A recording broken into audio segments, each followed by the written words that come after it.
I want to say something quick about Alex Byrne, or as we knew him, Alex Burns. He played bass for Against All Odds, and I haven't known him since. But he died at the end of August, and that was sad. It's even when you don't stay in touch with people when they pass, like it takes a part of you. And he was an important person to me as a teenager. That was my second punk rock band, and he was the bass player. And it was sad hearing of his passing, even though I hadn't talked to him in a long, long time. And so, shout outs to his family, Death Metal Dan. Hopefully you're okay, and everyone else.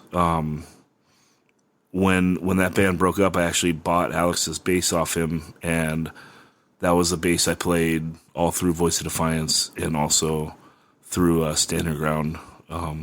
So my entire career of playing bass, I played Alex's bass. So R.I.P. Alex Burns. Moving on to Robert, it's really hard to know what to say when your friends pass, especially if they're younger than you. I don't know. I loved Robert. I probably met him the first time when he was playing for Whatever It Takes. So he would have been in his teens. I would have probably been 19 or something. And he was playing guitar, and he was an energy on stage. And I love all the guys from that band to a man. Javi, Danny, Milo, Robert, Ulysses, and fuck it, also Jason, who replaced Robert.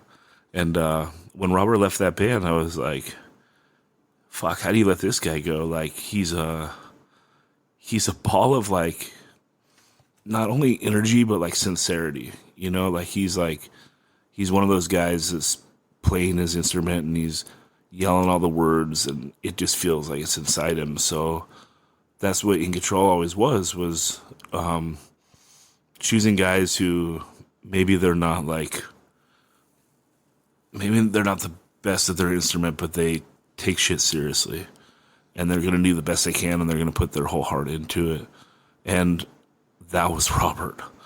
From the day we got him, he put his heart into it.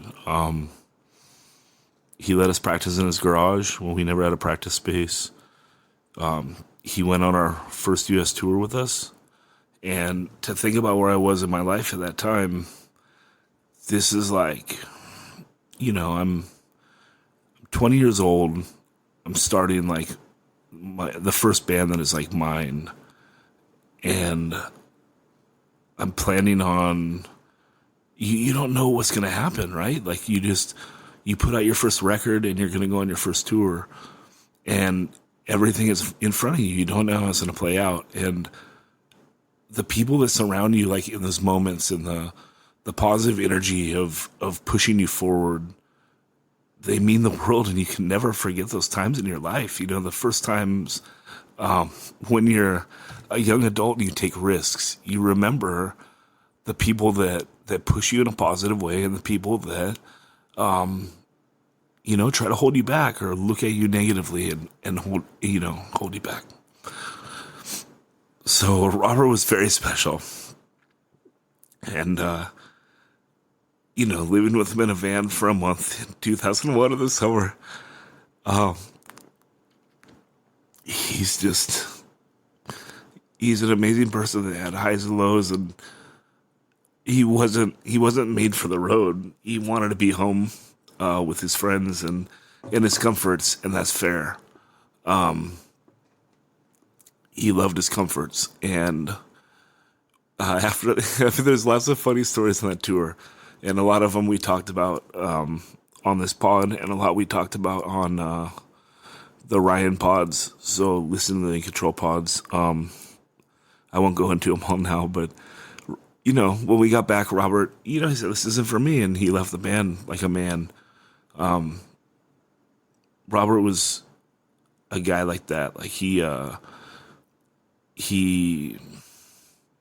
he was himself.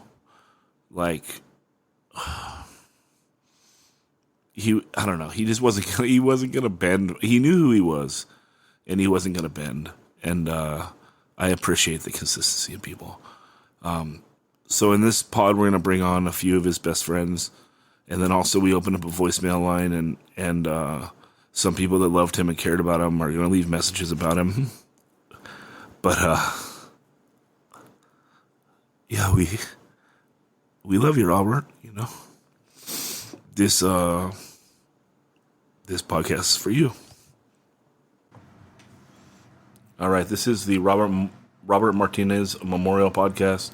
I have Fernando Hernandez and Brian Grace, and Brian Grace is going to kick it off.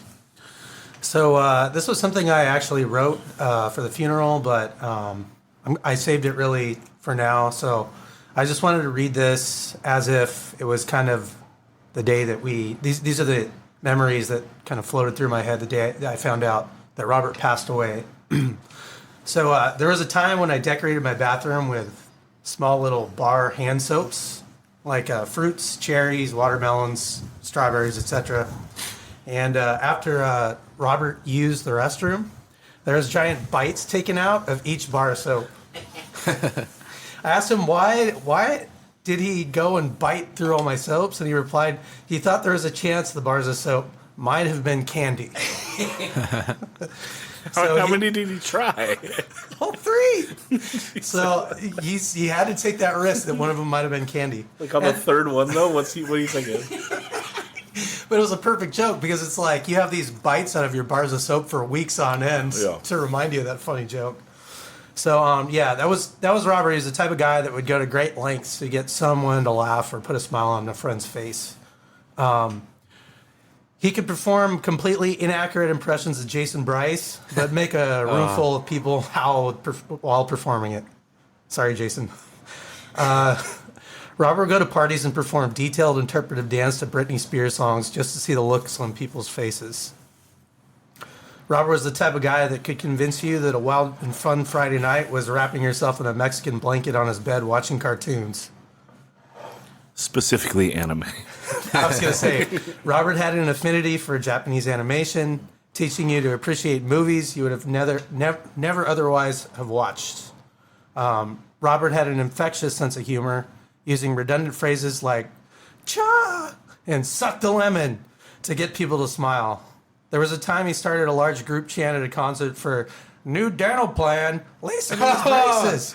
New dental plan, Lisa needs braces. Yeah. That still cracks me up today. Everyone in Oxnard knew where Robert lived. If his window was open and the lights were on, it was a beacon to have a good time on a Friday night. He even convinced the local pizza company to deliver directly to his room. When I first met Robert, he had bleached blonde hair, and all he could think about was Green Day songs. He had a love for music, getting me into bands like Misfits, Iron Maiden, Rancid, Dio, and Motorhead. His guitar skills were really impressive. He was rocking an Ibanez guitar, and he played for punk rock bands, Whatever It Takes, and In Control, but also took the time to emulate Zelda and Mario Brothers theme songs. Most people don't know that he could also sing and perform Nelly Furtado jams or do an accurate impression of Shakira. I truly do believe that he had enough talent as a musician to pursue it as a profession had he chosen to. The only time I saw Robert cry was when he watched an episode of Futurama called Jurassic Bark, in which Fry's dog Seymour waits for his master until his last breath. This reflected Robert's affection for animals, especially his cats, which he loved and cared for. Ultimately, Robert had a gentle heart and felt connected to nature. Robert was really into video games. He made me appreciate NES classics and role-playing games. He was like a living game FAQ, knowing in great detail how to beat any game that I haven't even thought about for several decades.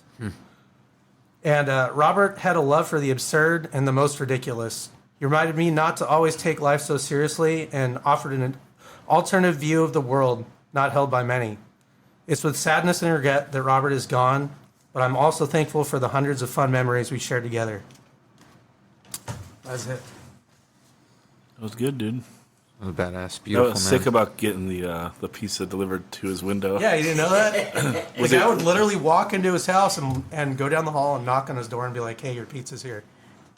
Oh, I thought he just didn't have a screen on his window. No, the guy would actually know to walk in his house and knock on the door and give him the Armando's pizza. or Amici's? I think it was from Armando's. Yeah, Or no, he did eat Amici's a lot. Amici's. Amici's He was was the a spot. big That was the Amici's. spot. Big Amici's guy. All right, so man, I wish I would have written something, but I don't know. I just want to, for one, I kind of feel like I need to say sorry because when I was talking to Milo, I realized that I kind of lost touch with Robert for a while, and I really feel, well, now there's nothing I can do about it. But I just think about like everything like I meant, because Robert's Place, it was like a movie, Brian, and I don't know if you could feel me. It was like we were in like this like cool punk teen movie all the time. Yeah. And I remember meeting him in middle school at Fremont, and I don't even know how we crossed paths, but I just remember it was when it was getting into Rancid and all that stuff, like the pre-punk that a lot of us did, and then there was like this cool crew of kids at Fremont, and Robert, I don't even know how we met, man. But Robert was always just like that funny, cool guy that you mentioned, like, you know, was into cool stuff, this unique sense of humor. And like, you know, a lot of us got into punk because it was something that was outside the box. Right. And as soon as we became friends, we just hung out, would go to his house. It was like the nexus for all these cool things. Like literally like this insane array of characters would always go by there, man. Like He had a ton of friends. Everyone knew who he was.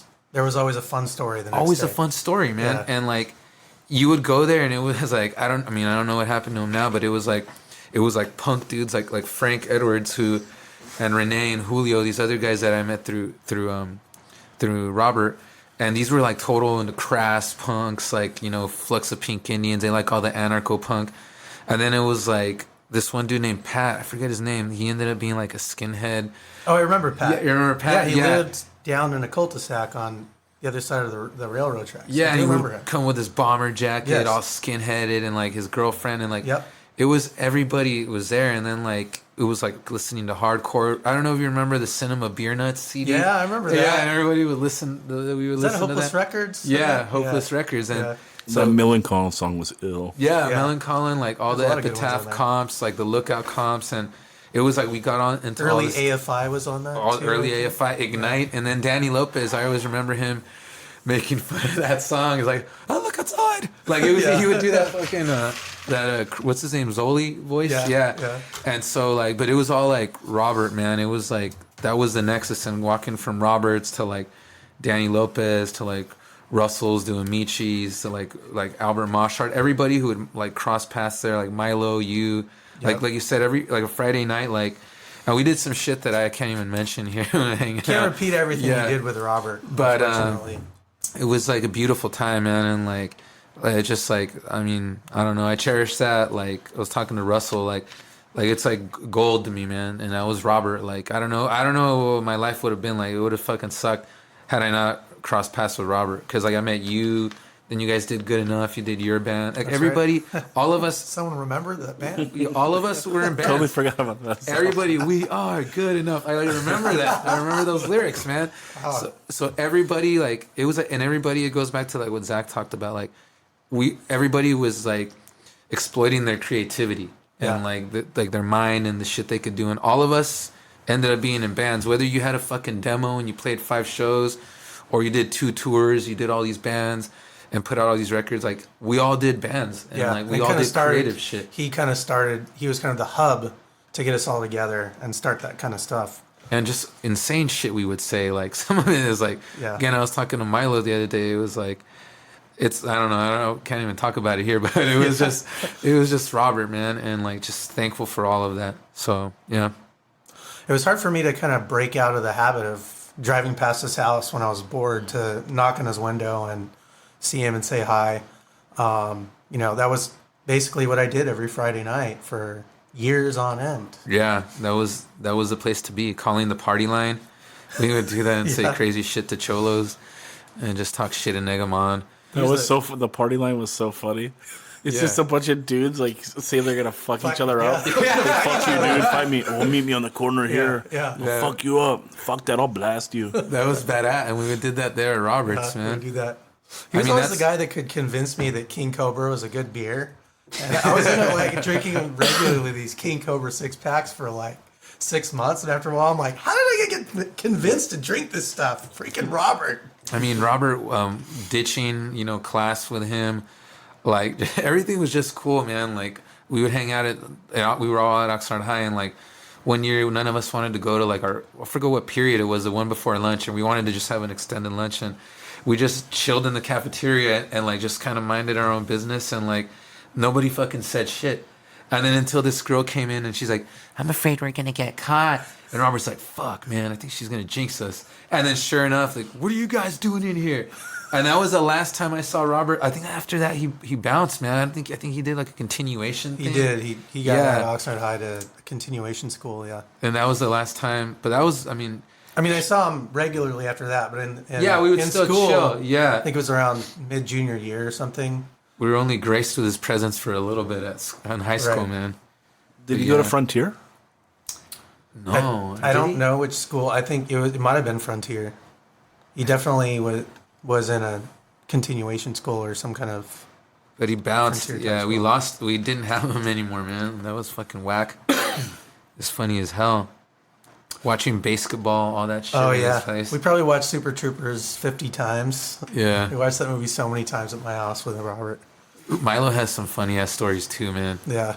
Shit. Playing Zelda with him, he'd play that game over and over. He'd beat it, play it again, beat it, play it again. I've never seen someone repeat the same game over and over so many times. Oh man, I got a story that one time I forget whose mom was driving us to the movies, and like he was always in the like Green Day and Mike Dirnt, Yeah. and like I remember he had like that mechanic jumpsuit. And like he put it on, I was fucking embarrassed, man. I was like, "Fuck, Robert, why you?" Oh, gotta because rock it was that? in the music video. Yeah. And I was like, "Man, dude, are you gonna wear that?" He's like, "Fuck yeah, dude." He's like, "Fuck yeah, I'm gonna wear it." And I was like, "Are you sure you don't want to rock something else, man? Why don't you put like a hoodie t-shirt over and it?" jeans? Yeah. I wanted him to wear like some shit because I was Yeah. like, I don't know why I was like, I think we were trying to dress like punk and like. We had like boots and like he was kind of like fucking it up because he just he was gonna He do looked what he wanted to different do. than you. Yeah. And I was like, "You're looking like too pop punk, man. Like I want us to look more like kind of punk." And he's like, Like, you're going to look a little darker get the here. hell outta here. You're looking Yeah. too hopeful. "Yeah," and I was like, "Oh shit!" And I was like, I was walking like this, like kind of trying to walk like in front of them, and he just had his like fucking jumpsuit on like Mike Dirnt, man. And I remember getting kind of pissed off about it.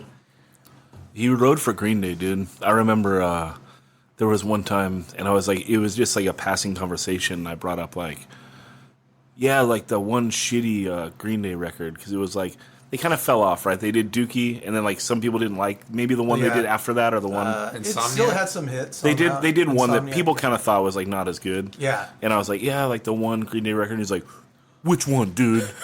Like, which one? There's not one. Yeah. Like, he was mad for real. Yeah. It's like, He's dude, offended. sorry, dude. Yeah. I was just saying it in passing. I don't even know. I never It's like heard you're it. talking about his children. I know. I never even heard it, dude. My bad. Yeah. Were you there when we would do the ghetto wrestling federation or that little wrestling Yes. federation at his place? Yep. Oh man, and then You wrestle on the trampoline? or what? Trampoline. Yeah. Yeah. Trampoline. that Yeah. shit was Shit. funny, man. Break your neck. I know. No kidding. Dude, because that trampoline was so fun in the backyard. And then he had that pool. And it Yeah. was like perfect in the summertime. You could sit on your ass and like the water would come up like right to your shoulders. Right. So you just sit on your butt. And I remember like, Ryan, he's a wild man. He would like do like bounce off the trampoline and do a belly flop and like be okay. Right. Like one time I tried to go off the trampoline and I just fucking into the pool, Yeah. and I hit my body so hard, like I've never had the wind knocked out of me so hard. Like I was What like, do you mean? You like hit it on the water or like well, belly flop on the water? I jumped, but like I didn't belly flop enough, so I Yeah. just hit my body like, ugh. And I was like, dude, I think I like fucked myself up for real, like, ugh. But yeah, So I got a great funny. place to chill. I got a funny story. It's not really necessarily about Robert, but Robert was with me. And basically, this is when you guys played Corona. I think it was when Ryan did the Gigi Allen cover, that whole thing. Yeah, So I think maybe we were 19 or 20. I was still driving my Mustang. I think this is still way before GPS at this point. And so we're driving back. It was me, Brad, and Robert. And I totally missed, I think we were on the 405 to get off to the 101. Totally missed it. I didn't realize for like 10 minutes, 20 minutes maybe even, that we had missed the 101. Uh-huh. So we pulled off. We were like, dude, I don't know where we're at. And like I was asking Robert and Brad, like, where the hell are we? And they're like, I don't know. You know, like none of us have a good sense of a direction when we're like 19 or 20, especially without a phone. And so we pull off and we're like in the hood somewhere. I have no clue where we're at. Like when I say the hood, it felt like it was like a weird mix between like, it was like a Fast and the Furious meets Boys in the Hood. Like there was literally like race cars and lowriders like lining every street. Like every parking lot was filled with like gangbangers. We pulled into a gas station. I swear to God, I was getting robbed. So we pulled out of that gas station. We moved it. We went to another gas station. And the guy didn't speak English very well. And he's like, you need to go west. Go west on the street. I'm like, are you saying west or are you saying east? He's like, west. So I'm like, I don't fucking know what to do here. And, you know, Robert, Brad, they didn't know anything. They're like, I don't know. We just need to get the hell out of here. So finally we pull up and we find a cop. And the cop says, dude, you need to go make a right, you make a left. And you need to do it as fast as possible because you're in the wrong fucking neighborhood. And so you know you're in a bad spot when a cop tells you, get the hell out of here. So we finally, it took us like 20 minutes. We finally got back on the 405 south to get back to the 101 north. And when that happened, my car ran out of gas. Fuck. Because my gauge in my old Mustang just didn't work, so I didn't even know it was out.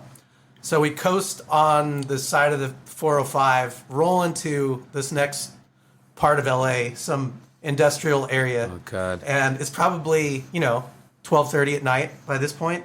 And I actually am able to coast into a gas station. And it's in like this abandoned part of town, like you'd see in like Terminator or something, like a weird industrial area, where you're like, I definitely don't want to be here, no street lights or anything. And all the gas station are locked up. The gas station pumps are locked up. So I'm like, okay, now we're out of gas. It's 12:30, and this guy comes up in an SUV, and he's like, hey man, this is closed, but I can drive you down to the next gas station. The two of you guys need to stay here, and I'm just going to take this guy by himself. I was like, fuck do I do here? I'm like, this is pretty shady because they're going to stay here and I'm going to leave. So I'm like, I got no other choice. So I get in and he actually does take me to a gas station. I buy like a can and then fill it up with gas. He drives me back. It's like 1 a.m. by this point. Finally fill it up and we take off and we get home by like 2. But interesting story. Robert was there. Fuck, man. That's insane. Weast. Man, I remember he used to coin a lot of words. Can't say the punchline after that story. I remember he used to make up a lot of words, man. And he used to do one word he was like Weast. I know. But Robert can't get credit for that one. That one was stolen. Weast. He used to go like just randomly like, what up, puto head? And he used to say puto head. Quit being a puto. Do you remember when he used to say that? And then he used to do like Shania Twain. Right. Like, that don't impress me much. And I was like, dude, like you'd say something like, dude, you tell him something and be like, that don't impress me much. You don't remember? He used to do all kinds of funny stuff like that, man.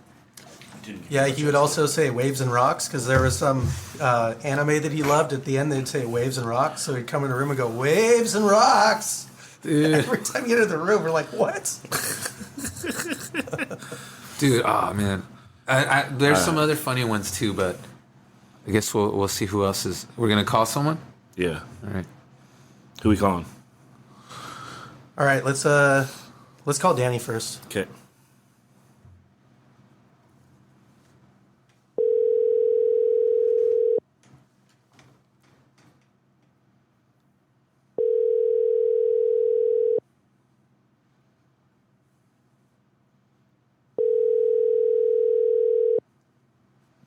It's good radio.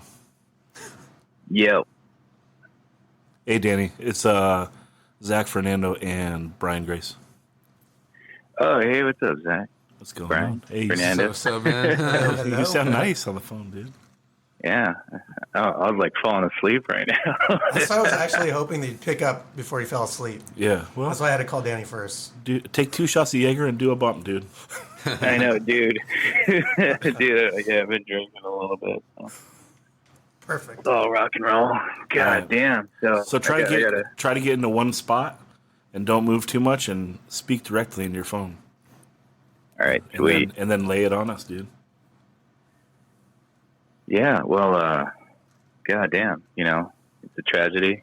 Robert passed, and when I ended up going to Oxnard High, I met him through I want to say Erica Amaro. I want to say that's how it worked out, and possibly Jason Bryce, which is a whole nother funny story. And,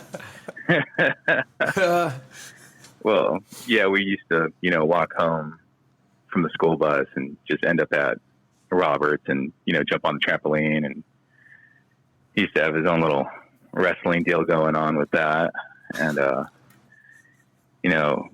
it's kind of hard to think of real nice stories since they all end up nasty.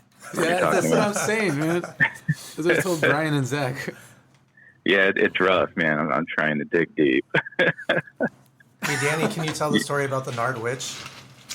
Oh, Oh, dude, I forgot about that's the video we made that one time, right? yeah, The yeah. Nard Witch Project. Yeah, so we. I forgot about that. I mean, man, yeah, it got pretty wild. Let's just say it was a good I want to say like a 2-hour video of us just making fun of Jason Bryce the whole time. Oh, And man. I think he ended up breaking it. Once we left his room. I mean, I thought it was an amazing movie that we made, but apparently all the jokes were on Jason Bryce, and I know. I just think he had a bad fucking day, food. Oh, man. I forgot what. But yeah. I mentioned that to Milo the other day, and I forgot that was the topic. Yeah. Oh, shit. Yeah, the whole thing was just us making fun of Jason Bryce, and I love it. It was hilarious. I think we all loved it except Jason Bryce. But Well, he shouldn't have quit in control with a note on his door. yeah. He's a fucking asshole. Yeah, but on another note, he used to come over to Robert's house and eat all his food. Like every time he'd be over there, and I think Robert finally got pissed off because he kept eating all his Fruity Pebbles. So, my God! Oh man, yeah. I'm remembering now. Do you remember this one, Fernando? Oh my God, Danny. Yeah. So I ended up leaving the room with Robert, and I was microwaving some corn dogs and getting some Kool-Aid because He always had Kool-Aid. Yeah, yeah, he always had Gallons of Kool-Aid. all the time. the red Kool-Aid in those plastic cups. Yeah. Yeah, and he always had corn dogs, and I guess the Fruity Pebbles were something you're not supposed to touch because I guess he told Jason to stay in the room. He'll make him a bowl of Fruity Pebbles, and he ended up hawking a loogie in his cereal, and I couldn't believe it. I just kept my mouth shut, and we just watched Jason eat Fruity Pebbles with Robert's loogie in there. It was disgusting. That's me. Oh man. Yeah, it was pretty rough. But hey, you should have never quit in control. No, you can quit the band. It's not with a note on your door. Come on. Yeah. Just do it in person. Like look, everyone has quit in control. Half of Oxnard has quit our band, right? Milo quit. Yeah. Milo quit. Yeah. Robert quit. Hey, Robert quit. Yeah. Robert quit our band like a fucking man. How did he quit? Well, he went on the whole first U.S. tour with us, and it was a hard tour, man. None of us had ever done anything like that before. And yeah, it's like pretty rough. Yeah, and it was like 3.5 weeks of our life, and it was like, man, people, you're wondering like, is this something I really want to do? And he broke down twice on that tour. He broke down the first time when we were in London, Ontario. So that was only like 8 days in. It was just like fucking tour. Like I can't remember what he was saying. Like touring ain't no fucking picnic or something. Like he was all upset. And then and then he had a serious meltdown in like Austin, which was probably only like 4 days before we're home. You know, like we were all ready to be home. Right. I don't blame him. So we got home, and I think he quit pretty shortly after that. It was just like, I don't think this is for me, and you know, and he knew that like we wanted to be a band and tour, and so he wasn't going to be a part of it.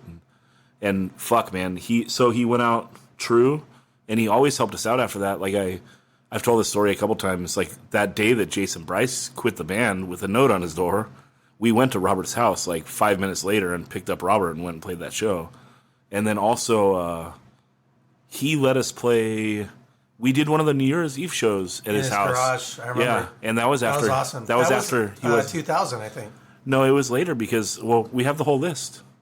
We have the whole list here somewhere. Oh, damn. I'm pretty sure that may have been even after he was in the band. Like he just like let us do it at his pad. I think it might have been post Robert. 2001. No, it would have. It might have been. Yes, yeah, it might have been like New Year's Eve 01 into 02. Yeah, Yeah. something like that. Yeah, and that was hilarious because he had like the automatic garage door that like went up and out, you know. Right. So we did the whole intro for Crucified like behind the fucking garage door, and then as soon as like we're done with the intro, we raise the garage door and then we're all Crucified. You know, it's so sick. Who was in the Decepticons? Let me see. Matt Paczynski. Matt Paczynski was the singer. Paul Sylvester was the drummer. Do you remember Robert who would say the Decepticraps?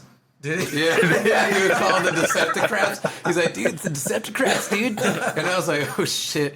And then he started calling them the catchphrases. He had a band that he called the catchphrases. But I remember It the was us. Deceptic. That was you. Us, yeah. It was that, but that wasn't your name, right? He would just No, call it you was this. It was one of catchphrases. our songs. It was about catchphrases, and all the lyrics were catchphrases. But then he called you the catchphrases. Yeah, don't even remember he would that. call you, and then but the Decepticraps killed me, man. I was like, shit, it's the Decepticraps, dude. And I was like, shit, man. Zach, were you the one that gave the picture of him for that flyer that Fred Hammer made? Because I remember Robert K. kind of mad. What flyer? So it was that flyer for a Vitamin X show with Annihilation Time, and I forget who else was on that one. Okay. And like we all saw the flyer, and it's Robert with a big ass cheeser and that black tank top and a backwards hat. Oh, I have no idea. And Javier, it's the one that I posted, and Javier Zarate's in it, Javi's in it, Yeah. and like Nick Olmer's in it, and like all these people are in it. This one, in the photo, yeah, it's this one right here. Did you take that picture? Or No, did you Fred probably took it. Because Robert was all mad, and we also I remember that. That's him right there. Yeah. And then he was like, man, and we're like, hey Robert, you're in the flyer, dude, and everybody was talking about that flyer, and he's like, man, fuck that flyer. We're like, why are you mad? He's like, I know Zach probably had something to do with it. And he started. Why is it me? Why is it my fault? I don't know why. and why is he upset? Like that he's on a flyer. I know he was mad. We're like, dude, that flyer. And he's wearing the exact same thing that I'm wearing tonight. Like, oh, they got me in a black tank top. I never wear a black tank top. I'm usually in a black hoodie and pants. And I was like, that was a badass because every show with him, every show when everybody would go, like the whole fucking squad was fun as hell. Yeah. And I was next to him, and he's always joking all the time, like he was making fun of people slam dancing or in the pit. And I'm next to him, and they got him laughing, and he was like, man, Zach, and we all like went to his house, like, hey, dude, you're in the flyer, man. And we were laughing about it, and he's like, yeah, I know it's probably Zach had something to do with it. And he didn't want to talk about it. We're like, dude, why are you mad? It's like cool as fuck, man. Like, Yeah, I'm not doing this pod to have Robert be mad at me. Jesus. and it wasn't like crazy. It wasn't like crazy. It was just like, it was so funny though, man. Like, shit. Danny, do you have any other memories or funny stories you want to share about Robert? Yeah, I'm kind of reluctant on. I know there's a lot of one of savage them. stuff, man. Just say Yeah, it. Dude. yeah, Just 'cause, say it. Well, I'm not going to say who did it, but I got my first blowjob in his room, and With Robert in there, right? Like he just pretended like he didn't see anything. Well, I had to ask this lovely lady whether she would give me a blowjob, in Robert's room. She said, yeah, and I looked at Robert and said, hey, can we do this? And he said, well, pretty much I can't leave my room. I got to stay in here. And I said, okay, fine. We'll just put a blanket over us. And turns out her ass was hanging out, with her G-string on and all that. Jesus. And, so he, and, Robert got on the phone and started calling anybody he can call to like give them a play-by-play, and and I mean, man, yeah. So while this was going on, the door opened, and his mom opened the door and saw what was going on. Oh. And I could have sworn she said like, "Are you real?" and like close the door or something, and it was. So I flipped the blanket off my head and I was like, "What just happened?" And then Robert was on the phone and he hung up the phone and he was like, "My mom just walked in." Oh my God. and yeah, so it got pretty embarrassing. And It's me like and an this lovely American lady, Pie moment over here. yeah, me and this lovely lady were talking about jumping out the window of his room to like leave, and he was like, "No, you can't do that. You just have to walk out the front door in front of my mom." Which is weird because I could have sworn I've seen Robert jump out of his bedroom window many a time. Yeah, I think he just wanted us to do the walk of shame. Man, But yeah, nuts. and so we had to walk in front of her, and we just all pretended like it never happened, and it was pretty sick. Yeah, it was a good one. Yeah, whoever you are, lovely lady, it was a good one. Yeah, she's probably out there listening. Jesus. Oh man, Hopefully This isn't Love Line. right now. Yeah, this is Robert. this is a misconnection. It's like we're in his room right now again, like a Little Friday night. little sneak peek. All right, someone take their dick out. Oh Jesus. How did Danny? How did Whatever It Takes come together? Oh, damn, that's a good question. Well, I want to say this had to do with like Laser Star, and I was with Bernie Hammer, and he knew Milo. I kind of knew Milo, and he just kind of we all sat near each other, and Milo was going on about how he needs a bass player, and Bernie just said, "Hey, here's Danny. He knows how to play bass. There you go." And well, I didn't know shit about bass. I just literally ended up with a bass guitar.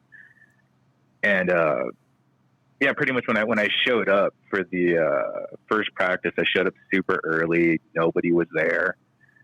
And 2-3 hours later, I show up again. Everybody's there. And the funniest thing happened. Like I didn't know shit about bass, and Milo hands me a tuner, and he's just like, "Here, so go ahead and tune up so we can start practicing or playing some songs." And I was like, "No, I'm cool, man. I think I got this," because I didn't know what the fuck I was doing. So I was like completely out of tune. I was just like, "No, I'm cool. Let's just do this. Like, I'm fine."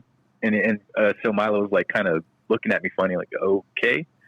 We started playing, and he was just super cool about me not knowing shit and not bringing it up. He was like, "All right, this is what you do. Plug in, your chord to your guitar, to the tuner. Just look for EADG, and he kind of walked me through it, and that's kind of like where we began. And it was Lisa's, me, Milo, and I think at that time it was a drummer. His name was Nate. Oh yeah. And who Milo ended up having that beef big with, that big right? kid, right? Yeah, Yeah. And then he had beef with that guy for a while. Yeah, I remember yeah, that. A young angry Milo had beef Yes. with many man. Yeah. But this one was Danny- like his arch nemesis. For Yeah, a while. yeah. I remember whenever he walked by, He really, Milo. Yeah, really hated this guy. So Danny, fast forward to getting Robert. Oh yeah, so pretty much, I think it fell apart because Nate decided he wanted to play guitar in some other band, so it just kind of fell apart. And then eventually we found Javi, and once we found Javi, I used to walk home with Erica, and we'd stop at Robert's, and Robert would always be playing Green Day. Sounded amazing, he'd always be singing Green Day songs and playing guitar at the same time. And it clicked. We just said, "Fuck it, this guy's our guitarist." And to the best of my knowledge, that's kind of what happened. We just kind of all fell in together and just started working on music and just cruising around town, getting in trouble. And Tight. yeah. After a while, eventually, somehow Jason ended up in the band, and then we started to suck. I think did Robert join us, and then that's when Jason took Robert's place, maybe? What happened? Yeah. Well, I probably shouldn't. Man, I got to really watch it with this story. Come on, dude. Oh, well, with the whole Me Too movement and everything, I got to really watch it. Yeah, but Jesus. yeah, but pretty much, we noticed Robert didn't like recording, and he said if he couldn't record, then he shouldn't be in the band. And we were trying to explain to him, hey, if you're kind of off on a song, Milo can pick it up for him, and he wasn't having it. So we kind of had some conversations about it, and we noticed it just wasn't working out after that. Even though like we love the dude, sucks it had to be that way. But and then Jason was just the guy who would always hang around Javi, and he just never went away. So he played guitar and he kind of jumped in, and he kind of knew how to play all the songs already. So I'm giving you like a G-rated story.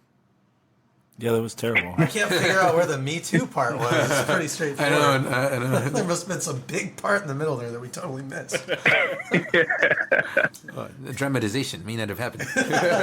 Yeah. Yeah, I'm trying to watch it for the safety of the podcast, and I don't want to get blown up on social media. It was savage there, but it was cool, man. Yeah. We used to get in a lot of trouble there, and we used to, just like, I mean, there was times where we'd just be like, what do? We'd all piss in a big gulp cup and then go throw it at somebody's, front door and run off laughing. I heard about that one. Yeah. And you know what happened after that one? Let's just say the unnamed person we did that to knew it was us. So, so he came back to Robert's room. Me and Robert were hanging out in his room, and Robert has a fan that sucks in the air from outside in. This dude threw a huge cup of piss into the fan, and it literally spritzed us. Man, he got it was horrible. Good. He definitely won that round. That's insane. Oh, dude, like that guy rules. Me and Robert. Yeah. It was pretty much me and Robert, and then all of a sudden it was just like spritz, piss everywhere in his room, and we're like, holy shit! And we ran outside. This dude was already ready. He had his friends in a car, like on Woolley Road, like on the side of the house, just to jump in and drive off really fast. So like we got nobody. That was the convenience about his house. Yeah, that's real like that convenient. would be really easy to get away. Double-edged sword, man. Yeah, it was cool. Yeah, hey, sometimes you got to take it. You give it and you take it. And you live really close to his pad too, huh? You live like just across like Woolley, right? The train tracks. Oh yeah. I just live right across the street. And then Erica was like a couple streets down. Yeah. Right? And like wasn't Brad Christensen? He lived over by me, a little farther away. A little farther, huh? Pashinsky and Omar lived over by me. Oh, yeah. Or over by Robert. Man. Yeah, so I would ditch school like almost every day and pretty much go to Robert's and then just like hang out and eat corn dogs and drink Kool-Aid and watch movies. And then when it was time to get home from school, I would just like walk home from Robert's. Did he ever have a chair in his room, or did it just be like he always sat on his bed, like 100% of the time? I think it was. Yeah, you'd sit on the floor, and kind of lean on his bed or chill on his bed, and it was just cool. It was like a kickback spot. You just go hang out, and just no big deal. And if you got hungry, just go walk to the Michis. Yeah. But yeah, it was cool. It was just fun times, just being kids. It was I mean, I wish I could go back. It'd be amazing. It was just fun. Seriously. Like especially with the whole hardcore scene and everything. I mean, Zach obviously did so much for almost every band I've ever been in. He's just like, and this is something that like I had to think about because I mean, he actually played a big role in like all the shows we've done. Just, I mean, even me just being some dumbass kid. I mean, Zach and Ryan were super cool. Well, I mean, everyone got that idea to start a band because they went to Laser Star and they saw one of Zach's bands play. Well, but Danny, Warriors paid us back big time. Warriors have helped out Retaliate lots too. Whether you're in the band in that incarnation or not. So it all comes around. Yeah. Plus, what really stood out for me was when when I seen Stand Your Ground at Laser Star. That's when I was really sold. I was sold. I wanted to do that, and so yeah, like you had a big part in me kind of getting interested in hardcore and even like taking it to PCH and shit like that. Like it was awesome. Yeah, but there's we love you. That whole clique, Yeah, the whole yeah. clique in that time was very special. You know, like Yeah, and there's yeah, it's what got In Control noticed. You know, is that Yep. that first year of playing when we like even before we put out the 7-inch, but after the 7-inch, that year of the year 2000, you know, we brought 30 friends with us to every single show. You know, so it's like we show up at headline 30 kids. You know. Like, yeah, and it was awesome. Yeah, well, no one else was there. It was just all the kids we brought because there was no fucking club in Nard at the time, right? Yeah. So, but yeah. Anything else you want to say about Robert? Man, I just love the dude. I'm gonna miss him. I know things got weird within the last few years. You know, he just kind of pushed a lot of people away, and I mean, it's hard, man. I mean, everybody's got their vices, you know, and I just hope wherever he's at, I just hope he's just cool. I hope everything's good, you know, and if there is an afterlife, who knows, but you know, just if there is. He's probably watching anime right now. I know, man. Shit. I know, right? Like, yeah, he definitely got me watching some anime and some really weird porn.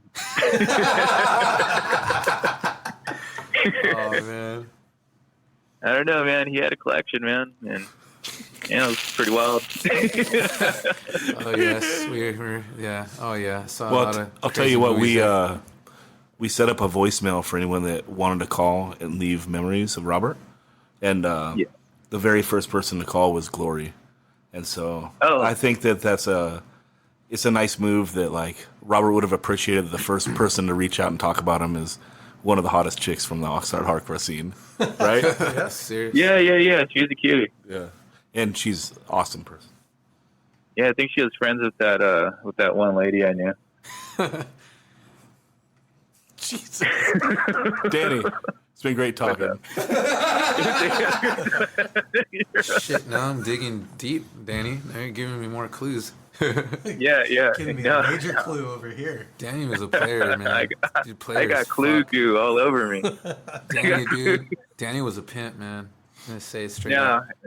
I was just a dumbass kid, man. I mean, technically, Milo would reel him in, and I'd reel him out when I talk. So, I mean, I learned after a lot of years to just keep my mouth shut, you know, and then they'll stick around. But yeah, it was fun growing up with everyone. It was just cool. Cool, Danny. Thank you for being on. All right, cool. Yeah, Thanks, thank Danny. you too. Peace, Danny. Bye. All right, see you later. All right, who do you want to call? Ulysses. Okay. Let's get Ulysses. Does he still have that mean ass dog? Did he have like a giant mean dog? No. Ulysses? Is he still in Oxnard too? No, he lives in Vegas. Oh shit. Hello. Ulysses, Zach, Brian, Grace, and Fernando. What's up? What's up, man? Hey, what's up, guys? Hey, didn't you used to have a big mean dog? I did. I had a big Saint Bernard that was pretty mean. Yeah. I barely remember. There you go. See, I remember some things. Brian said you didn't. When did you have that dog? I don't remember it at all. Really? You probably never met it. I had it the early 2000s. I had that and like a smaller dog. Oh, I do remember it now. There you go. Yeah, it was after you moved from where you were living previously, right? Where you That's were, right, Where yeah. yeah, I know what you're talking about. I do remember that. Boy, wow. Yeah. Yeah, man. How's it going, guys? It's been a long time. I haven't talked to you for It's quite been a a- while. I know, man. I haven't talked been to a you while, in man. a long ass time. Like Is that Fernando? Yeah, like a decade, Oh, man. dude. What's up, That's man? insane. How are huh? you? Good, bro. Good. Shit. Shit, man. Fuck. So we're just hoping you had some stories about Robert that you might want to share. Yeah, man. Dude, fuck. It's kind of like I feel like so much stuff blends in together because I feel like most of my memories of Robert have to do with just hanging out in his room. He lived so close to me that even like I think I met him through whatever it takes, but then right away we totally clicked from just talking about Zelda and bullshit like that. Yeah. Because you're a hardcore gamer too, so you guys really At that Yeah. dude, at that time, yeah, I was like, I was all about that. And then when he was like, dude, let's play Zelda, I was like, fuck yeah, this dude's gonna be my best friend. We're just gonna be hanging out all the time. But nah, man, yeah, we just dude, fuck, man, like I would go to that dude's house multiple times a week, just unannounced. Like there was a time I worked at Save on Ventura Road, which is now a CVS, I think. I remember that. Oh damn. Yeah, and I would always get out of work like at 10:30, 11, and I just wouldn't go home a lot of the time. I would just be like, "Fuck, I wonder if Robert's awake." And I didn't have cell phones during that time. Yeah. I would just walk there, and there'd be times when his light was off, and I wouldn't knock on the window. But if I saw his light on, and you know it's time to have fun. light on, Yeah. man, Robert's fucking gonna be down or whatever. He'll just be like, "What's up, dude? Come in." I would crawl through his window, Which is freaking rare just- for some people, like not a lot of people you can just, crash at go to their pad at like 10:30 at night and be like, "Hey, ready to hang out?" Well, he chill. lived first story, and then his window like faced the front yard. But I'm So just it's saying like being mentally, right on the not a street. lot of people are going to want to hang out with their friends at 10:30 unexpectedly, Oh yeah, Yeah, and I but wouldn't. it I mean, is a different time. This is like right around the year 2000. It's like before there was Yeah. a game on your phone. Yeah. You know what I mean? Yeah, totally. And like Yeah. even like even reading at night is I think there's no fucking backlight on your Nook. You know what I mean? Like like or whatever the fuck ever. Yeah. There's no iPad. Right. Like there's Yeah. a lot more hanging out naturally 20 years ago. Yeah. Yeah. You Organic, know? real. It's like what you had. Showing That's what up. you did. Yeah, that's know. true. It's Yeah. hard. It's hard to put yourself in that mindset now. So kind of. But, Yeah, I mean, Oh, usually yeah, if totally. someone just walks into your house or knocks on your door, you're like, "You didn't text me first?" Well, Yeah. I mean, like I think about being a kid and like going over to a friend's house. It's like you didn't even necessarily call first. You just like walked Right. over and knocked on the door. It's like, Yeah. is so and so home? Oh no, he's not here right now. Oh, I guess I'll just And you go walk to the my next ass house. back home. 10 more minutes, Yeah. Yeah. But yeah, man, Robert was a character, dude. Like I mean, that I still think to this day he's probably the funniest person I've ever known. Every time I was around that dude, I was always in for a good time. Even if it was just us hanging out. If it was like me, Robert, and like going to your house, Brian. Remember when Yeah. you lived in Wanimi? We'd be there like every weekend, just Yep. watching movies, hanging out, just laughing about Yeah. dumb shit. Pointless stuff. Yeah. I don't know how many. It was all pointless. I'd say he's probably spilled at least a 6-pack of beer on my couch. At least. Yeah, yeah. Were you at Uh, Oxnard High with us too, Ulysses? I was. I feel like because me and Brian were in the same grade, right, Brian? Mhm. That's true, right? Yeah. Yes. So I think like you, like Fernando and Robert and that crew, they were all like a year below us. Ah, okay. You're a year. Wait, 2001. Yeah, so you're younger. But Robert was actually 2000, but he never made it to Yeah. the end. That's true. Yeah, But no, because I don't think I ever met Robert. Because I feel like I don't remember hanging out with Robert too much in high school. Not too because I much. was- No, vaguely. Yeah. But I did. He was there. for like a year Yeah. or something. Yeah. Yeah, but yeah, that dude was crazy. That dude was fucking a funny dude. But yeah, man, we would just, I don't know how many times just watching fucking whatever anime he was watching at the time. I would just go over and we would watch the whole thing. We'd play Street Fighter for freaking hours on end. And this was a long time. I'm not talking about like in the early 2000s, no cell phones. And then it would be like 2009, 2010. I would call him my girlfriend and be like, hey, I'm going to come over. Same fucking routine. Go in his house, play the same Street Fighter game on his PlayStation. You guys would get that we heated played over Street 10 Fighter, years as I ago. recall. Oh, yeah. Constantly. But that was a good time for me hanging out with him. Like, it's just fucking get on your damn bed with like 3 other dudes in a small ass room. Oh, man. eating either like Armando pizza that he would bring back from work, or just Amici's that he'd ordered, like just sitting there. That's bullshitting. crazy. The smell of sweat and pizza and metal pheromones. Desperation of Yeah. Street Fighter. Yeah. Smelled like home, dude. It was just walking in there, climbing through, climbing out. Dude, I remember climbing out of his window, fucking like, because he lived at that place for a while. I mean, like I hadn't talked to that dude for a long time before he passed away, maybe like 7-8 years or so. But I remember even the last times I would go to his house, I would still like sometimes just go over there, drive over there this time instead of walking, and then still go through his window like as a damn grown adult. Yeah, I know. I did the same thing, and I felt so Climbing in, funny sitting on his climbing bed. out. I was Yeah. I was like, What's up, Robert? 30, and I'm sitting on this guy's bed watching tight. cartoons. That's dope. Yeah, but he was, dude. Yeah, but like that was the thing, because a lot, like Robert was just the type of dude, like he was pretty stubborn. He was he was set in his ways of Yeah, like he had his absolutely. routines. Remember that? He's like, this is when I'm gonna be home. I love home. Like, don't take me away from home, unless it was like going to like Brian's house or going to like hardcore shows like in the early 2000s or whatever. Like, he was always down for that. But taking him out anywhere else, I'd be like, hey Robert, let's go out to a bar. Fuck that bullshit. I'm gonna Yeah. stay home. Yeah, Like he would Yeah. always just like go the other way completely. yeah, Like if it wasn't just like, nah, dude, that's cool. He'd be like, fuck that bullshit. yeah. Very But- against something.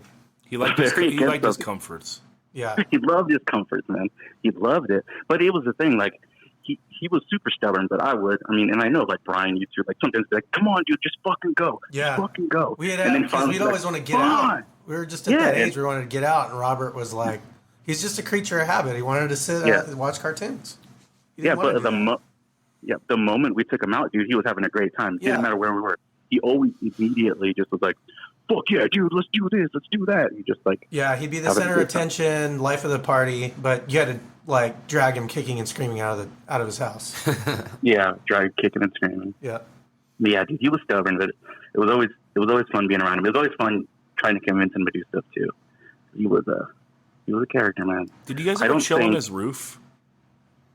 I remember he had Oh, like no. he had a really like easy roof to get up to, and like I'm not a very agile person, and that was like one of the things I'd like to do with him. It's like, hey Robert, let's go chill on the roof. Shit, I think that might have You know? happened. Yeah, it was like really easy to get Yeah. up. I don't know like how. Like Yeah. it was like you could get onto his fence really easy. And then like from the fence to the house, and then it was just cool to chill on top of a roof to me for some reason. I was like, let's go chill on the roof. It's fool. like hot up there, right? No, like at the nighttime. Night, the stars. The Still looking at nighttime. the stars. Yeah. Like, I you think remember there's that. aliens up there, right? Kind of. Like it Yeah, was just yeah. like get high and fucking chill. Yeah. No? Do you have a trampoline, or am I thinking of somebody No, else? Nah, no, yeah, that's definitely him, a man. trampoline. He had a pool. Both. Like, both of them. Both Oh, of them. okay. Both of them. Both of them. But yeah, man, he was a trip, dude. Like I feel like I knew Robert for so many years, and I don't think he ever called me by my name correctly. Like he always had Are like you just a serious? dumb nickname. Dude, he always, if I saw him, he's Oh, like, "What's up, yeah. chorices? What's Yeah. up, chorizo?" He would just call me Oh, like that's random right, fucking Robert words shit. at all times. Just always say just random Robert shit. And he'd be like, "All right, dude, get it." Some Robert Martinez ass shit, dude. Yeah, man. He just always did shit, man. Dude, I just remember just hanging out. He would always like, it would be like the time of night where like maybe had a few more beers. Then he'd plug in his fucking Ibanez on a small little amp Oh yeah. Yeah. and just play random ass songs. He would just like look at something stupid on TV, say like a word, and just sing about it for like the whole time. He was crazy. Hey, he could Yeah, man. he could have been either a comedian or gone into a profession of music. Oh yeah. Yeah. See, that's the thing about Robert. Robert was he was such a clever dude, man. Like I feel like there were so many times that he was so clever, but maybe a little self-conscious about, Yeah, you know. he was a hidden gem with his comedy. Yeah, man. Dude, Outlandish everybody shit. loved being around him. So I feel like anytime he was around everybody would just have a good old time with him. He just cracked everybody up, man. Like, Even since He was middle a funny school, dude. man. Middle school, he was like the guy, man.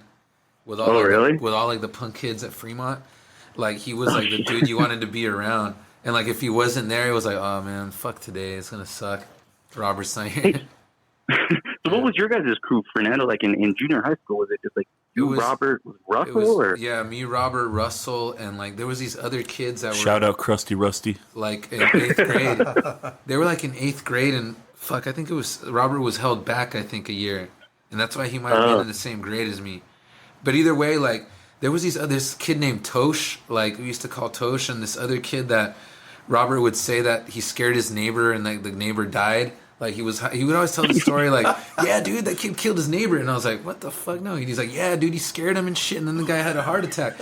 And this kid, I would always see him, and I was like, fuck, dude, that kid fucking killed someone. And I don't know if he made it up, but like, Still don't know. it was some fucking story like that, and I was like, oh, what's up, dude? And like, but it was like when like, you know, all the fucking skating magazines. I was like the Offspring fucking era, like that like Epitaph Punk. So like all the kids like Darlene Harvey, Thrasher yeah, it was all that magazine. stuff. Yeah. Chocolate Girl, all the skate stuff. So that was the crew that used to hang out with us, and but Robert was like one of the main dudes. And like then after that, we all went to high school, and he went for like just 1 year. But he was like funny as hell, man. Even in middle school. That's where I met him. yeah, man. Do you guys remember when we had a party at Milo's and he did that interpretive dance and everyone was just like couldn't stop laughing. Everyone was ready to piss their pants. Oh, shit. He was like rolling around doing somersaults and then waving his hands in the air.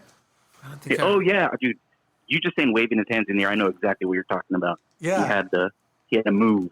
Like I had to leave the room. Like I was laughing so hard I couldn't take it anymore. I had to leave the room. Remember? Oh, go ahead. Oh no, I was just gonna say. I don't know if you guys like. I know that there was like a blackout at your house once, Brian. Yes. And what the like? I don't remember how whatever happened. The blackout happened, and then the lights came back on, and Robert's beer, he had put it back in his lap on my couch upside down. He like didn't figure it out when the lights were off. So he had pouring on him. It was pouring on him, and he was just sitting there. Oh shit! And I'm like, Robert, you have your beer upside down. It's pouring on the couch. It's pouring on your pants. Oh my god, that was so fun.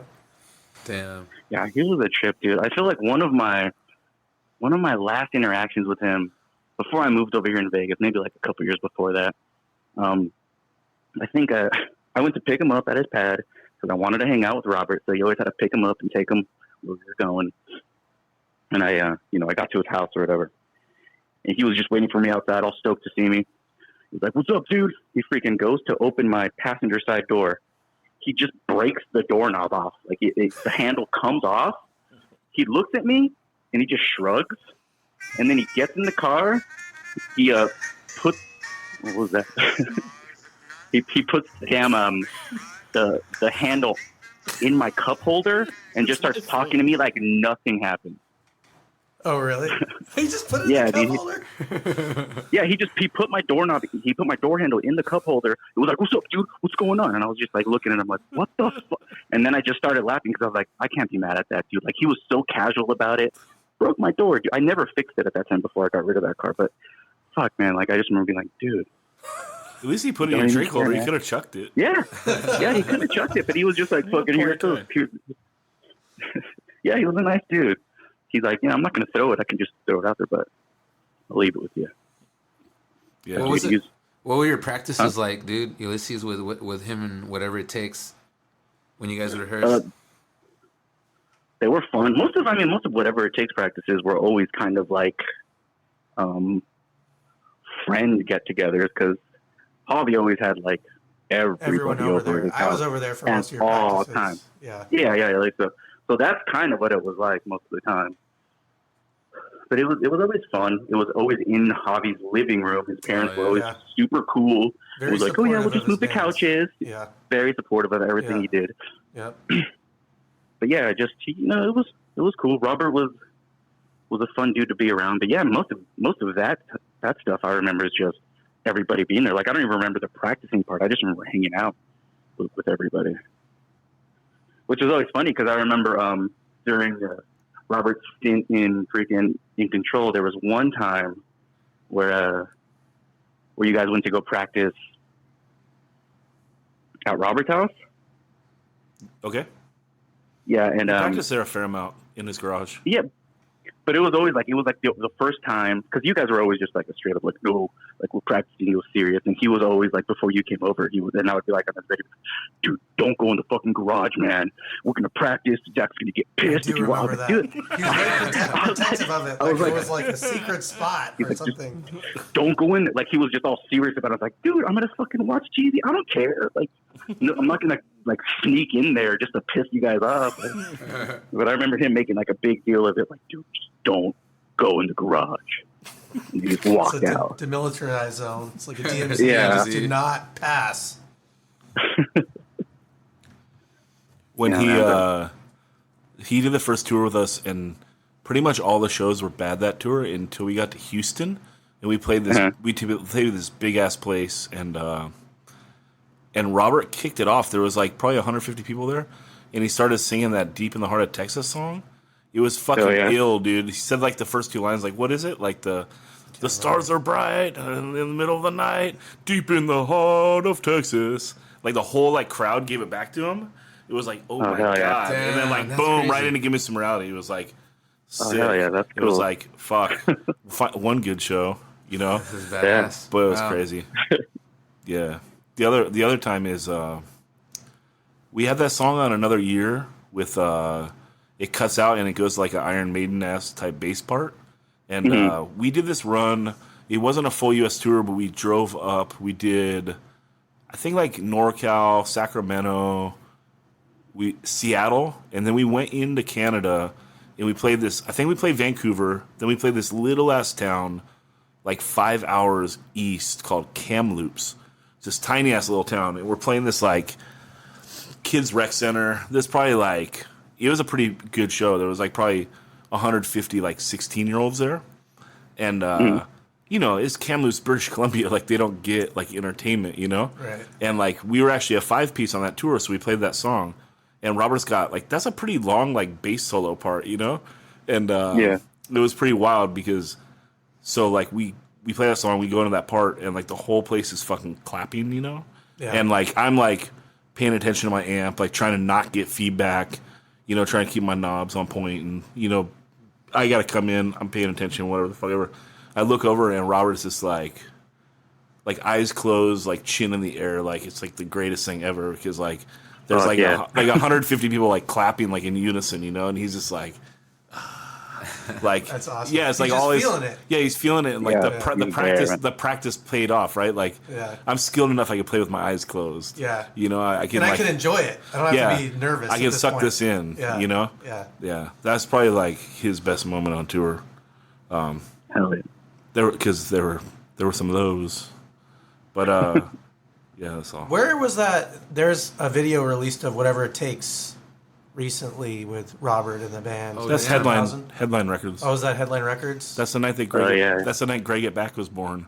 Oh yeah. Because I'll take it back. Yeah, because they play that song, like chorus keeps going over and over. I'll take it back. Yeah, And every time that they do that, Beavis, he's in like the video. He's all, "I'll take it back.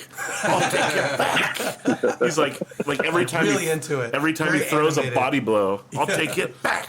There's a hook punch every time. Every time I'm back, there's a fucking body yeah. blow. Yeah. Yeah, we're like, hey, dude, just Greg Get Back.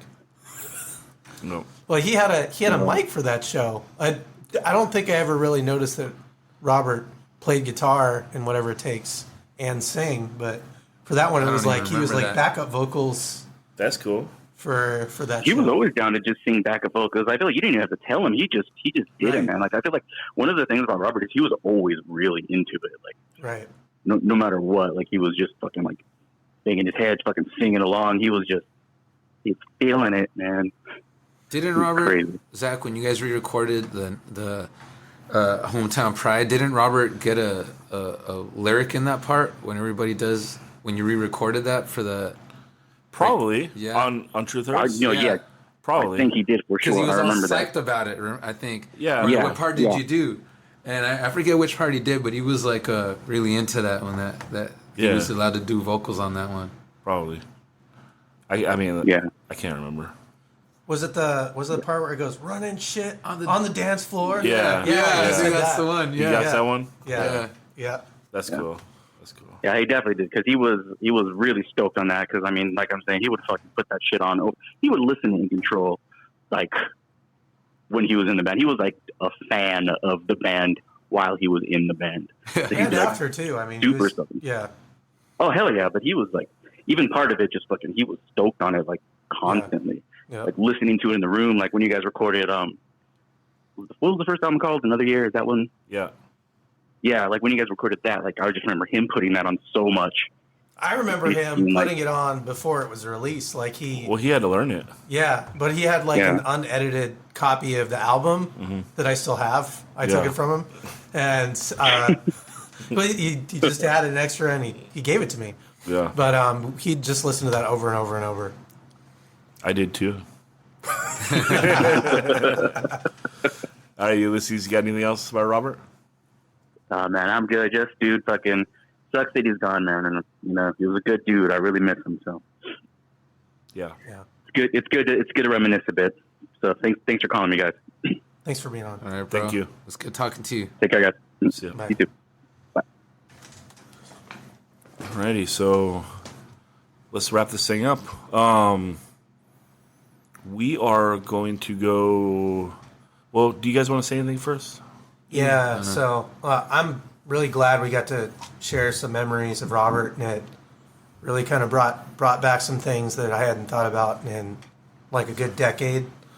But you know, experiencing something like this with a friend, you know, death reminds me of how big an impact friends and family can be in our lives, and how thankful we should really be to have everyone we have that cares about us and loves us. And you know, I felt like a stronger connection to, you know, when I got home from, you know, the funeral. Felt like I had a stronger connection to not only my friends, but obviously my family, but definitely my friends. It just felt like, you know, we had all these memories that we've shared together, and it gave us a bond. And you know, I'm very glad and feel very lucky and thankful to have everyone in my life.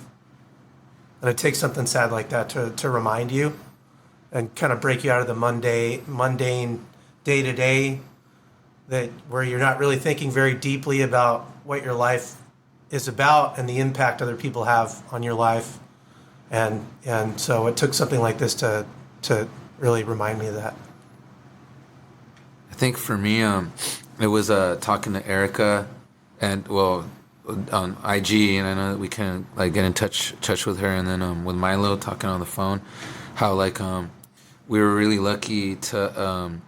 Milo was saying something how you know, we would read about like in the hardcore lyrics and the punk stuff, like about the brotherhood and like the unity and all that. Yeah. And how at the time you're like, oh, it's cheesy, but then when you Milo said this, so I'm not gonna take credit, but like he said, you know, when you share this, we're into this subculture that's like, come on, how many people like the shit that like nerding out over a record that like 1,000 people out of the 10 billion in the world like, you know, like, so it's like a very unique thing, and a very like sharing this time and space with someone like Robert, even if it was for like, you know, for whatever like amount of time it was, all of us that met him, like I guess that's what I kind of take with me. And like there was some crazy stuff that, you know, we did, like, but like I don't know, I just think about like the laughter and like the creativity, the all the cool times, like building these bonds with people, like sharing this cool time in your life that like, I mean, like we got into, all of us that were in the scene, like regardless of disagreements or whatever, we got into cool shit that like when you're in your regular day-to-day job and you're like talking to just like norm kind of people and you think of some kind of off the wall shit, it's like there's people like Robert and like hanging out, like being in bands and fanzines and all this stuff, and like I don't know, it just, that's what it made me think of, just being very thankful for that time that Robert came into my life, and like that period of time that's like the most crucial, you know, when you're like a teenager and shit. So that's what I take, and like just everything that you say, complete agreement, like about death and like valuing people. But I don't know, I think it was even more special because like the hardcore stuff we were into, and like, it was like this kind of this Something unique. Yeah, it's unique. It's not. I'm not going to take away from other people that go through losses and stuff, but like, come on, man, like getting into like hardcore and punk, right? And that space, It's very niche. It's not like we're all Dallas Cowboys fans or something, you know. Like exactly. hundreds Well, I of think thousands of people are fans. drawn to it because it's something strange and unique, right? And people's levels of falling into something like hardcore can vary as well. Like, a lot of the friends from this group, they dabbled, but they met their best friends like through a nexus of people that were based out of that. Today's a good example of that. And even Robert, with like a lot of his favorite bands were hardcore bands, but he just met a lot of his best friends through it. Because we're like, I mean, at the end of the day, this is 2019. Like, we're a long way away from 77 and shit. But at the same time, the people that like go into that and are fascinated by it and love it and fall in love with a piece of it, we're all like freaks in a certain way still, right? So like when you're talking about, being at work and like you think about something off the dome and you want to like tell someone like, well, I just thought of this fucked up shit, like, well, you can't tell fucking J coworker number 3, No. but like He's gonna that's report you to HR for that. yeah, idea. I know. Yeah. But that's why you're thankful when you have people, like you guys or like Robert or like Ulysses or Danny or all our best friends in our lives, right? Dude, I just thought of this shit and bounce it off them. It's like, it's not some things are not to be said for the public. Right. Like they're to be said for your close friends. Yeah, and, that's right. And everyone has that shit. Right. Everyone's a different person a little bit behind closed doors when you're surrounded by people you trust and vibe with and love. Right. Right. And so Robert was one of those people you could say anything to. Like your darkest things, man. Yeah. Yeah. Well, and funny shit it could too, be right? funny, Funny. Yeah. Funny. And just like I didn't confess any deep dark secrets to Robert, but Yeah. apparently Robert did Danny with a little bit of his collection, But no, I mean he's a guy you can bounce anything off of. So ending with our piece right now, we opened up because Robert, a lot of people knew and loved Robert. So what we did was we got a voicemail number set up so people could call in and leave. Talk about whatever the fuck they want to talk about, leave a memory or do whatever they want to do. And we will wrap up this podcast by going to the voicemails that people left about Robert Martinez, R.I.P. Hello, this is Glory. I'm from Oxnard, and I was calling to say a little something about Robert Martinez. So, where do I even start? Robert was an individual. He was like nobody else, and he was 100% himself, which I feel like, in this day and age is so exceptional.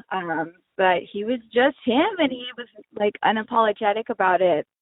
And one of my favorite things about him is whenever I would see him, he would always greet me by patting me on the head like a kitty, like every single time. And I think the last time I saw him too, it had probably been like 7 years since we had seen each other, and he just went right in for the head pat, and it was like totally fine, it was like, it made sense. And I feel like if anybody else had done that, if that was like their thing, then it would have been kind of rude. But like with Robert, it was cool. It was like comforting, and it was sweet, and he just had a really sweet, kind heart, and he'll really be missed by a lot of people. Take care, guys. Bye. This is Fred Hammer from Oxnard, California. I'm leaving this message and love of Robert Martinez. I don't know, man. I love that guy. The United States with him in 2001 on the In Control Fields of Fire tour. And the dude just kicked ass, man. Went to Oxnard High, grew up in Oxnard, and just all-around cool guy. I love that dude. So, Robert Martinez, rest in power, and we love you, brother. Hey, this is Ben Merlis, a.k.a. Ben Edge, a.k.a. Bedge of Los Angeles, California. My condolences go out to the family and close friends of Robert. I didn't know him very well, but his old band and my old band played a lot of shows together in the early 2000s, and he was a good guy, and he's going to be missed. All right. Milo Kuros, currently in Utah, from Oxnard, California. I just wanted to share a few things about Robert Martinez. Knew Robert for quite a bit of years. I met Robert freshman year of high school, his sophomore year, my freshman year. We started playing music together in a band called Whatever It Takes, and we spent a few years doing that. And even after that band departed, we still hung out a lot. He was a crucial part of our tight-knit crew that we would always go to shows together and hang out. His room was a place where everybody would hang out at. We would cram 15, 20 people in that tiny room. It was a good time. Robert was Robert. He was an eclectic guy. He had an eclectic taste that brought a unique flavor to the group. He liked what he liked. He didn't care if other people liked it, and Robert did what Robert wanted to do, and I mean, he was Robert. He had an affinity for Green Day, for Iron Maiden, for Jason's mom, and I think one theme that will occur throughout this podcast will be around Robert's sense of humor. He was a funny guy. He brought comedic relief when it was needed. And even when it was not needed, he was just funny. His sense of humor was something else. He didn't take things too seriously, which was really nice, except for maybe that incident on Silvershine with the baseball bat. But he was just a well sense of humored guy. And so I think a lot of stories will be shared about him in that regard. And I think that one of the people that appreciated his sense of humor the most is Danny Lopez, who grew up down the street from him. And as Danny Lopez's illegitimate legal advisor, I am inclined to share on behalf of my client that the story, all names, characters, and incidents portrayed by Daniel Lopez in this production are fictitious. No identification with actual persons, living or deceased, places, buildings, and products is intended or should be inferred. No persons or entity associated with this podcast received payment or anything of value or entered into any agreement in connection with the depiction of tobacco products. No animals were harmed in the making of this podcast. Nardcore. Miss you, Robert. Hey, what's up, everybody? This is Adam Heckman. A lot of people know me as Madball. I just wanted to say something about Robert Martinez. It was a huge, huge loss and shock finding out that he had passed away. And, our core group of friends growing up, we all loved Robert. And he was a really, really, he was a good guy, great guy.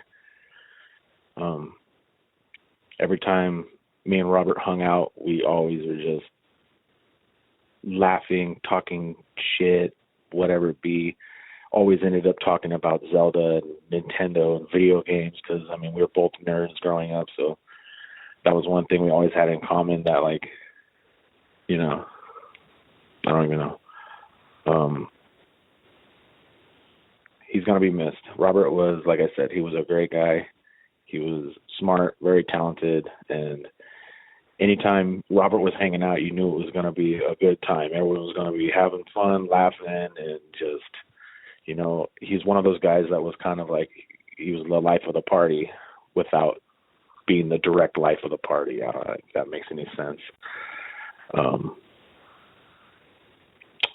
Love you, and going to miss you a lot, Robert. And I can't believe, we had spoken a week before you passed, and it just, I don't know. It's just, it hurts. It hurts you're gone, buddy. And we're going to miss you, like I said. And rest in peace, brother.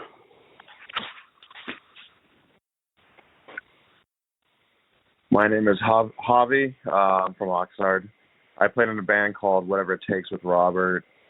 We were all in high school at the same time. And Robert's house became one of the main meeting points after school to jam out or just hang out pretty much. His mom always greeted us with a big smile and a hug. I'm sure a couple of us consider her our second mom. My thoughts really go out to her and her family.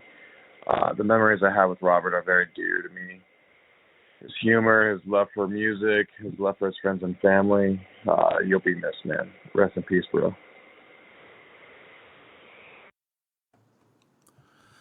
Thanks to everyone for listening to this podcast, and thanks to everyone who participated. We're getting to the age where we're starting to lose some of our friends more regularly, and it's scary, and it's sad.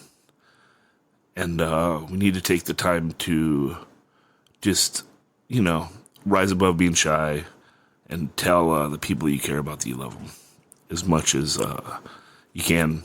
Don't be worried about being silly. Smother people with love, man. The world right now is in a weird fucking spot where everyone wants to be a tough guy with no feelings, and I don't think that's the way, especially with like the people you love. So, tell your friends you love them, and rest in peace, Robert Martinez.